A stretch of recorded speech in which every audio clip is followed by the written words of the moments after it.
insya Allah pertama kita harus benar-benar meyakini dan mengamalkan syahadat.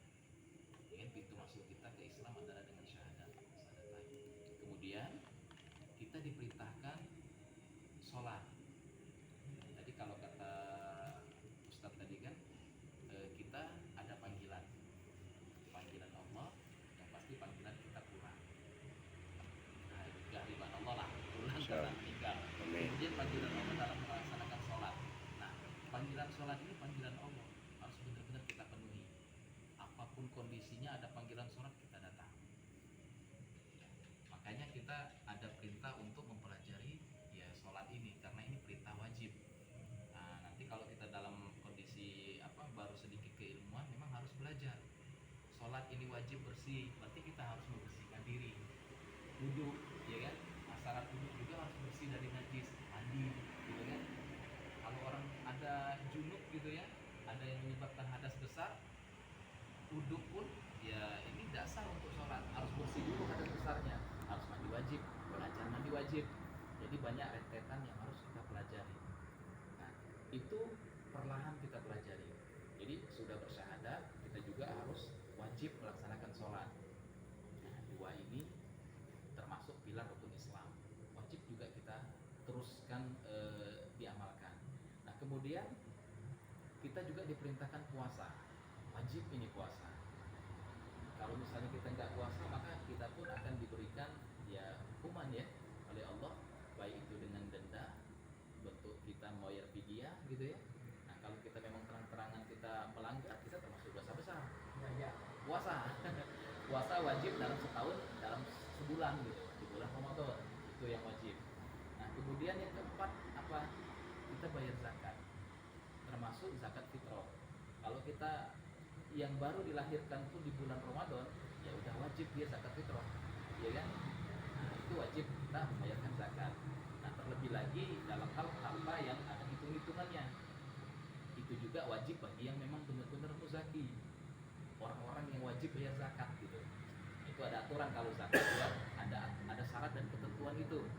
Tapi yang wajib adalah zakat fitrah, itu wajib dibayarkan ya. Nah, yang kelima termasuklah rukun Islam ini adalah umroh dan haji. Jadi kita sempurnakan keislaman kita ini, kita jalankan sendiri.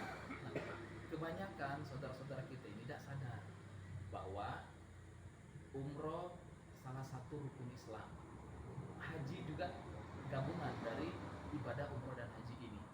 Bahkan dalam surat Al-Baqarah dikatakan dalam ayat 158 kan, nah, itu perintah umroh dan haji itu beriringan perintahnya. Nah, jadi apa itu ibadah umroh? Kalau misalnya mungkin kita selama ini tidak tahu kegiatan apa harusnya seperti itu ibadah umroh, yang pasti ibadah umroh itu punya rukun-rukun juga, sama seperti kita sholat. Gerakan sholat harus diawali dengan takbiratul ihram gitu ya, dengan niatnya. Dan takbiratul ihram itu maksudnya itu kita diharamkan berbicara selain bacaan sholat, diharamkan menoleh kanan kiri, diharamkan kita makan, diharamkan minum saat kita sholat. Itu namanya takbiratul ihram. Itu memulai saat itu haram semua kita lakukan. Intinya haram itu batal sholat kita kalau kita lakukan itu. Nah, sampailah rukun, banyak rukunnya, ada lebih kurang 13 rukun, diakhiri dengan salam. Setelah kita salam, Assalamualaikum warahmatullahi wabarakatuh. Assalamualaikum warahmatullahi wabarakatuh. Halal. Ngomong apapun jadi halal. Kita makan minum halal.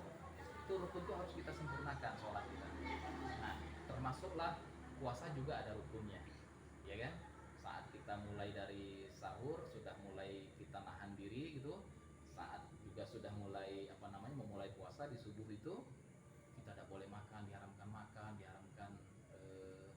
minum, diharamkan untuk ya berbuat dosa yang lainnya gitu ya, berhubungan suami istri lah, pokoknya banyak yang mengharamkan puasa. Itu kita jalankan sampai akhirnya berbuka halal lagi. Masya Allah, seperti itulah sebenarnya bentuk ibadah-ibadah kita, termasuk juga zakat tadi. Andai kata kita tidak laksanakan, maka ada rukun-rukunnya juga melaksanakan itu. Nah, termasuk umroh ini. Nah, kesempurnaan umroh kita laksanakan, ada yang namanya nanti kain tadi disebutkan ada kain ihram gitu kan. Kita pun memulai ihram itu ada tempatnya. Kita tidak bisa memulai ihram sembarangan sembarangan. Jadi nanti itu akan dibimbing. Jadi setelah mulai nabung ini kita buat kelompok, grup gitu ya. Yang nabung-nabung ini kita buat minimal grup WhatsApp, kemudian ada kajian yang rutin gitu ya. Sehingga paham umroh itu seperti apa. Nah, ada manasik umroh istilahnya ya. Rukun-rukun umroh kita pelajari, kita praktek. Kita punya sediakan ini Pak Haji ya. Apa miniatur Ka'bah yang agak besar. Memang ada. Alhamdulillah. Dikasih doping. Begitu. Jadi sedikit. Adik. Belum ya? Jadi dengan ibadah umroh ada rukun-rukun tadi. Jadi dalam fikih ya, namanya fikih itu kan ibadah ya, panduan ibadah kita. Nah, semua itu diatur dengan rukun-rukun tadi. Semua ibadah, termasuk kita jual beli nih. Akad jual beli ada rukun-rukunnya. Nah, rukun-rukun itu yang wajib kita penuhin. Termasuk jual beli. Kadang-kadang kita tidak pakai nih rukun jual beli. Harusnya kita pakai nih akad jual beli. Anggaplah bahasa kita, saya jual kok, kau terima, oke saya beli kok. Minimal itu kita harusnya ada akad gitu dalam hal jual beli. Ya kan ada rukun dalam bentuk akad, kemudian ada yang barang yang dijual benar-benar gitu kan. Fikih juga kita harus pelajari semua. Nah, termasuk ini ya, fikih ibadah, termasuk umroh nanti lebih dalam kita pelajari tentang bagaimana melaksanakan fikih umroh ini. Nah, keutamaan dari umroh ini apa sehingga orang benar-benar semangat ke situ? Pertama dikatakan dalam satu hadis, umroh ke satu, umroh antara umroh satu ke umroh yang selanjutnya ataupun saat umroh itu juga itu menjadi penghapus dosa. Jadi sebanyak apapun kita dosa, insya Allah dengan kita lillahi ta'ala itu menjadi kafarat atau pembersih dosa-dosa kita. Nah, itu satu harapan besar itu. Karena janji Allah, orang yang melaksanakan ibadah umroh itu akan dibersihkan dosa-dosanya. Nah, insya Allah kalau lillahi ta'ala, kalau Allah berkehendak, Allah kasih rahmat kita diampuni. Tapi ada juga yang tadi kata Pak Ustadz Aris, bisa jadi salah niat. Datang umroh ya selfie dengan macam-macam gitu, itu juga salah niat. Takutnya nanti kalau dari itu jadinya murka Allah, ya kan. Nah, jadi memang harus kita utamakan niat tadi. Nah, terus kita melaksanakan ibadah di situ, doa-doa kita dikabulkan. Kemudian janji Allah, orang yang berangkat umroh itu akan diganti semua biaya yang dikeluarkan itu. Tidak akan miskin orang yang berangkat umroh. Nah, itu udah janji Allah. Pertama dihapuskan dosa, sudah dijanjikan tidak akan miskin, dan doa-doa dikabulkan. Nah, itu kita anggaplah termasuk jalan pintas untuk kita tuh mendapatkan keberkahan dalam ibadah kita.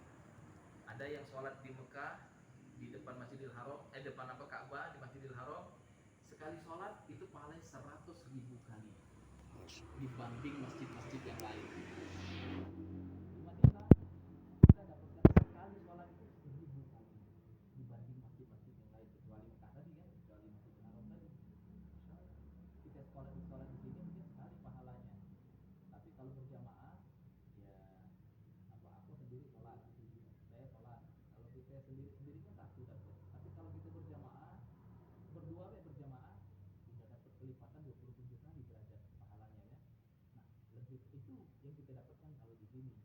Nah, kalau di Haramain tanah suci, masya Allah, kita di 100.000 di masjid di Mekah, ya kan, di Masjidil Haram, kemudian 1.000 kali setiap kali sholat. Insya Allah, itu tadi kuncinya, kita cari ridha Allah, gak ada lain. Walaupun besar pahala itu tadi, tapi kalau Allah dari itu bukan nilai ta'ala dalam hati kita ini, nah itu sia-sia. Jadi memang niat itu menentukan segala sesuatu amal ibadah kita, niat yang menentukan. Nah, insya Allah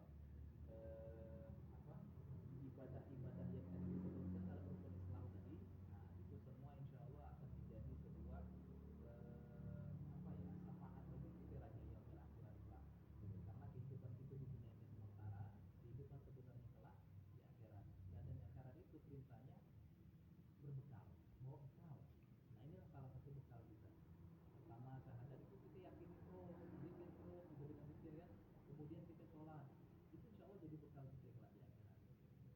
puasa itu jadi betapa enak. Nah, termasuk ini luar